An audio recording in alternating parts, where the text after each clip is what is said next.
Now, if you're interested in predictions, they'll be reserved for the semis. So no predictions yet. Next series. For the semifinals and the grand finals as well. But before that, we have our first quarterfinals match. And spawning in the bottom left-hand corner of Royal Blood, we have the South Korean Pro Tours player representing CranKy Gaming, DKZ. It is herO. And spawning in the top right-hand corner, we have as opponent, we have the South Korean Terran representing himself, the ESL Masters Summer runner-up. It is GuMiho. Here we go. herO already popping off, sending his probe across the map, across the edge of Royal Blood, looking to throw down a proxy pylon, looking to potentially even throw down proxy gateway as well. Hello, monsieur. Wouldn't be herO without hyper aggression. There we go. The pylon is thrown down back across the map. Once that gateway finishes, we can throw down the cyber core as well, but this is looking like a proxy gateway from herO, just to be even more aggressive. Gateway at home, gateway across the map. This isn't all in by any means, but it is designed to try and punish the Terran player if they are just a little bit too greedy. There we go. Gateway's on the way. So we should be seeing a Zealot coming out from back home, and by the time this gateway finishes, the cyber core will be done and we can morph in an adept or a stalker, usually an adept, just to be that much more aggressive in the face of GuMiho. Meanwhile, GuMiho is not going for a racked expand. GuMiho is going for a double gas opener. Is going to be delaying his CC, going into a faster factory instead. Oh, hello. I'm keeping my eye on that probe. Keeping my eye on it. What do you have in store for us here? Show us what you got. So we got Zealot is being sent out from across the map, back across the map. It is not going to be the Adept, it's going to be the Stalker first here from herO. Oh, he's setting up for the... Let's go! He's setting up for a ninja base. Clown it up, Bobby. Clown it up. The first Zealot does get caught by the Reaper and is going to be taken down over time, because Reaper should be able to chase him down. Meanwhile, herO getting ready for that Nexus. Stalker rocks up and the CC is within range. SCV is going to go down. The CC is delayed. Meanwhile, here come the remaining Stalkers, keeping the pressure on, keeping GuMiho on one base. Thankfully, this Widowmine should be able to buy some time, and it does zone herO away for the time being. Proxy Robo. Okay, let's go. We have a third gateway and a Proxy Robo thrown down here for herO. Mate, who needs a gold base when you can just end the game on one? True, man, true. As the probe has been brought over to try and soak one of those mine shots, the mine does go down, but we have a second mine. Does take down the Stalker. It takes out a lot of shields on that Stalker as well. Second Stalker even. Meanwhile, both Widow Mines will be targeted down. Looks like the CC is going to finish. herO isn't going to try and slow down the building of that natural base, because he doesn't care. He wants the depots instead. First depot goes down. Tank is on the way. Boys are being pulled. So far, so good here, but herO, oh god, he is able to preserve his Stalker count. Pushes on forward. And we'll see if he can get on top of the tank. Tank is still seconds away from coming out. Prism on the horizon as well. Tank has arrived. We have to be careful about the friendly fire. As the Stalker will fall. Pylon is under threat as well. herO being forced out of the main base of GuMiho.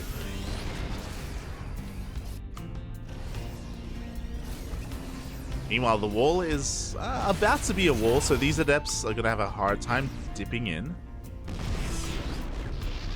Gonna have a hard time shading past this wall.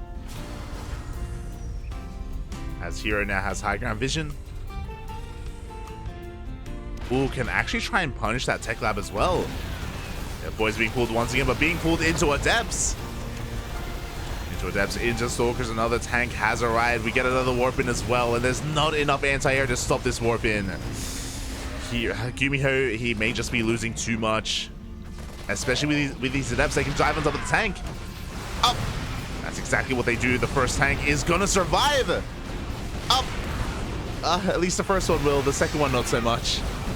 Oh, GG gets called, and herO takes game number 1. GG with a 1 base all-in, 3 gateways of Robo, just for the Prism. Oh, snowballing out of control. GuMiho unfortunately wasn't able to recognize what was happening. I mean, getting the first tank out was very solid of him. Was able to buy him a little bit more time. Oh god, but specifically there on that map as well. Not just on that map, but because of the placement of a lot of the production buildings, like, things were looking very exposed. Oh, and herO was able to abuse that as well, force reactions out of his opponent, force him to maybe commit to fights that he otherwise wouldn't have wanted to, especially when it came to protecting that starport. GG.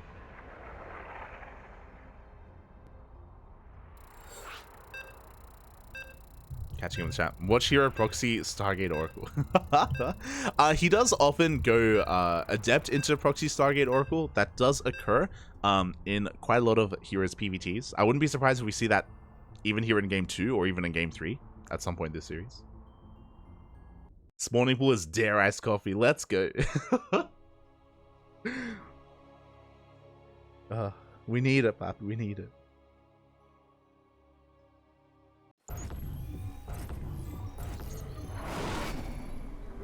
As spawning in the bottom left-hand corner of Ancient Cistern, we have the South Korean Protoss player representing CranKy Gaming and leading the series 1-0. It is herO.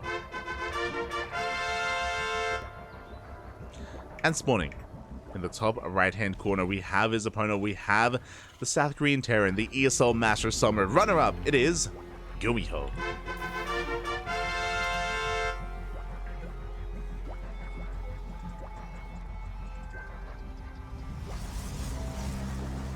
Let's go, Poppy. Let's go.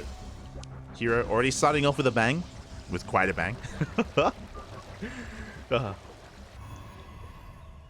Quite an explosive way to start the series. We can see herO looking to check for some proxies. I don't blame him whatsoever, especially after what happened in game 1. herO is aware that GuMiho is more than willing to go for proxy Raxes of his own. herO just playing it out safe.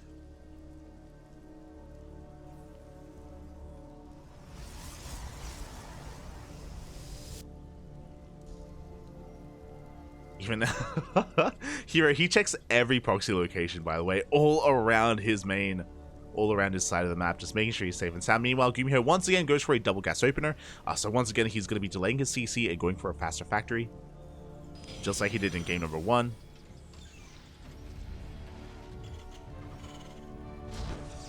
So very similar opener from our Terran. Meanwhile, herO, again, looking to go for a much more standard opener here in game 2. After getting that lead.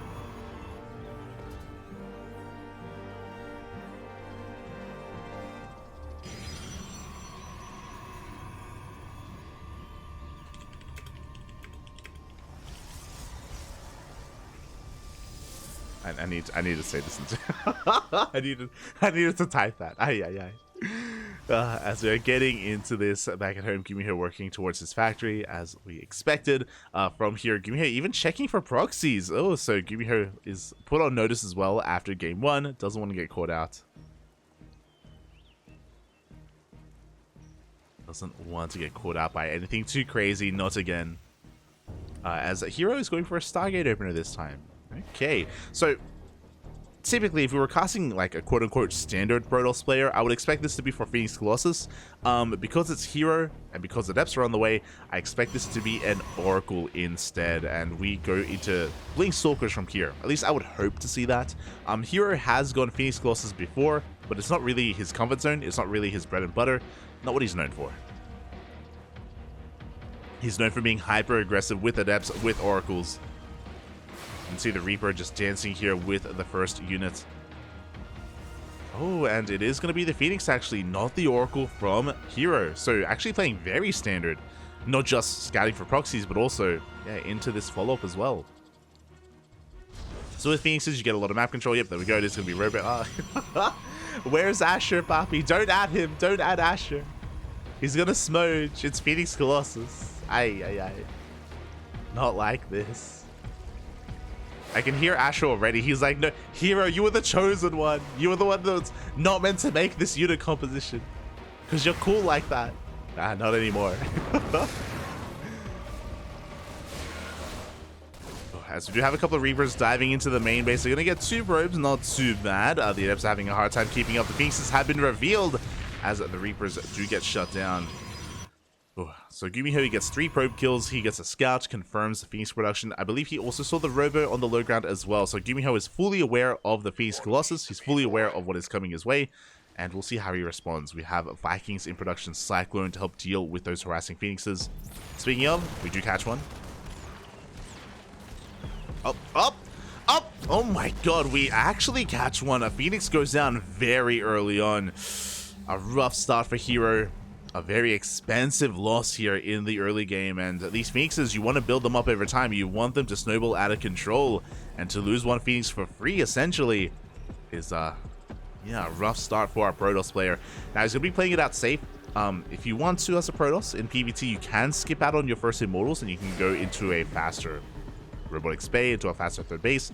We can see that herO isn't being too greedy. He's making these safety Immortals to make sure he has a standing army to defend, to make sure he doesn't roll over and die to any kind of early push. And he will eventually get into his Colossi after first getting a couple of Immortals.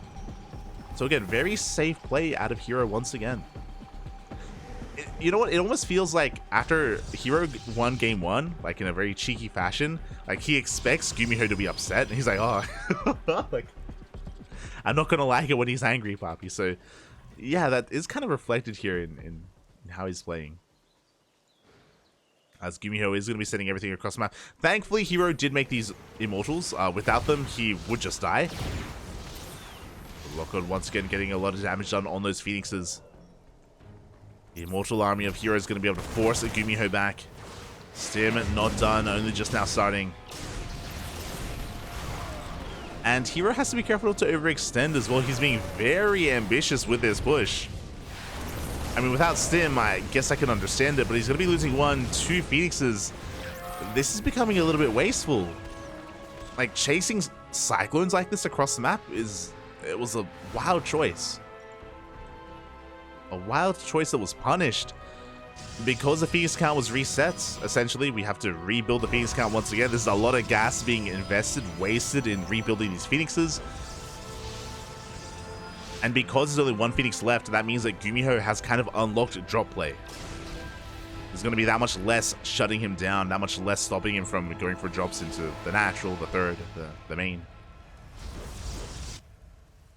GuMiho has that much more freedom. I do worry here for herO. And he's had a bit of a rocky start.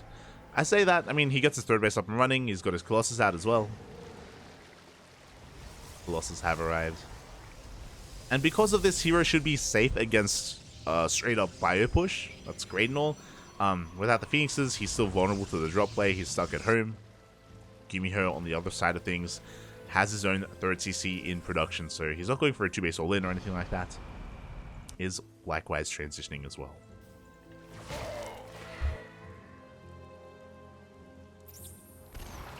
As GuMiho does push out, vying for map control. Again, he's not going to be committing to any push, especially after scanning and seeing the Colossi. But he's looking to clean up any kind of units, any kind of vision that herO may have. As we see, just hunting down all these Adepts. Meanwhile, now that we've hit 2 Colossi, we are now commencing Disruptor production. We have a massive gateway explosion. We have a Templar Archives for charge. Sorry, for Archons and charge on the way as well. So here, of course, going for all the right steps, making a very robust army.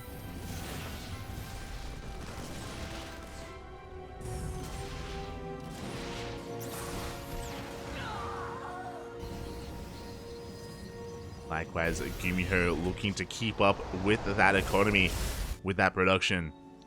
Now going to be pushing on out. Now what's important is that GuMiho did keep his Raven alive from the early game. On top of that, there aren't that many Phoenixes either to try to snipe it. And even though herO has 2 Colossi and a Disruptor, those Colossi can be disabled. Their damage isn't as reliable here when Ravens are thrown into the mix. But that's why it's important that we did make a disruptor. Here we go, herO trying to chase down this army. As herO moves out, Cyclone Rumbai pushes in. Cyclones are going to be able to take down at least a shield battery. Maybe they can go for some of these workers as well, as GuMiho does get the hell out of there. Meanwhile, at the same time, we do see herO pushing on forward. He does feed back the Raven. Oh my god, he had a High Templar in the Prism. He dove on forward with that feedback. Now his Colossi are safe. He is safe to push on forward. There is no disable. We've held on to the Nova. Oh no! But the Disruptor does get focused down. Force Fields try to buy some time. herO does consolidate his army. He brings back those Zealots. We still have a lot of Colossi. And GuMiho is losing all of his workers. The SCVs in the natural base are going down. 15 SCVs fall. E-base are exposed. Oh, GuMiho, he's losing too much. Honestly, herO doesn't have to commit, but he will. He smells blood in the water. No defensive tanks, no mines either. The Zealots are going ham, the Colossi as well. And it looks like GuMiho, his army is just going to crumble. GG gets called. And herO takes game number 2 and the series 2-0. Oh, GG. Oh my god. A very dominant performance there out of herO. Oh, able to catch GuMiho in a really awkward position. Oh, able to catch him in between his bases. As he was keeping the main army busy, it was able to just wreak havoc in the natural base as well. And maybe GuMiho was relying a little bit too heavily on that Raven to shut down those Colossi. It would have been a completely different game if he was able to get those disables off. But alas, the feedback, the dive on that High Templar was just too damn powerful. GG, well played. Congratulations, herO moves on to the semifinals. Do we have our semis available? That is the question. Looks like we do not. Not yet.